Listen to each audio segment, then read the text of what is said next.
ఒకప్పుడు జబర్దస్త్ కామెడీ షోలో చిన్నపిల్లలతో స్కిట్స్ వేసి తనకంటూ గుర్తింపు సంపాదించుకున్న రాకేష్ రాకింగ్ తర్వాతి కాలంలో భారీ పాపులారిటీ అందుకున్నారు. ఈ మధ్య కాలంలో తనకంటూ ఒక సపరేట్ టీమ్ తో పదుల సంఖ్యలో స్కిట్స్ కూడా వేస్తున్నారు. ఈయన ప్రముఖ న్యూస్ రీడర్ జోర్దార్ సుజాతతో ప్రేమించి పెళ్లి చేసుకున్న విషయం తెలిసిందే. ఇక గత ఏడాది వీరిద్దరూ తల్లిదండ్రులయ్యారు. పన్నెంటి బిడ్డకు జన్మనిస్తూ ఈ విషయం ఫ్యాన్స్ తో పంచుకున్నారు. ఈ అపురూపమైన క్షణాలు తమ జీవితంలో ఒక అద్భుతం అంటూ జీవితంలో సగభాగమైన సుజాత ఒక బిడ్డకు తల్లిగా ఆనందించే ఈ క్షణం ఎప్పటికీ గుర్తుండిపోతుంది. ఒక స్త్రీని గౌరవిద్దాం పూజిద్దాం అంటూ రాకేష్ పోస్ట్ చేయడంతో రాకేష్ దంపతులకి శుభాకాంక్షలు తెలియజేశారు. ఇకపోతే వీరిద్దరూ కొన్నాళ్లు ప్రేమించుకుని తమ విషయాన్ని బహిరంగంగా చెప్పి 2023 ఫిబ్రవరి 24న తిరుమల తిరుపతి దేవస్థానంలో ప్రముఖ సీనియర్ హీరోయిన్ మాజీ మంత్రి రోజా దంపతుల సమక్షంలో పెళ్లి చేసుకున్నారు. ఇకపోతే పన్నెంటి బిడ్డకు జన్మనిచ్చారు కానీ మళ్లీ ఆ బిడ్డను ఫ్యాన్స్ కు చూపించలేదు. కానీ ఫాదర్స్ డే సందర్భంగా తొలిసారి కూతురు ముఖాన్ని రివీల్ చేసింది ఈ జంట. రాకేష్ తన ఇన్స్టా ద్వారా ఈ ఫొటోస్ షేర్ చేశారు.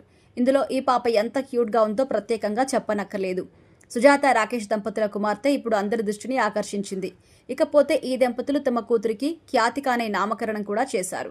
ఇదిలా ఉండగా కొన్ని గంటల క్రితం రాకేష్ తన భార్య జోర్దార్ సుజాత కూతురుతో కలిసి నిమిషాంబిక అమ్మవారిని దర్శించుకున్నారు. బిడ్డ పుట్టిన తర్వాత తొలిసారి అమ్మవారిని దర్శించుకున్న ఫొటోస్ కూడా షేర్ చేశారు. ప్రస్తుతం ఈ ఫొటోస్ లో కూడా తమ పాపని అమ్మవారి ఆశీర్వాదం కోసం తీసుకొచ్చామని తెలిపారు. ఇక ప్రస్తుతం ఇందుకు సంబంధించి ఫొటోస్ అయితే వైరల్ అవుతున్నాయి.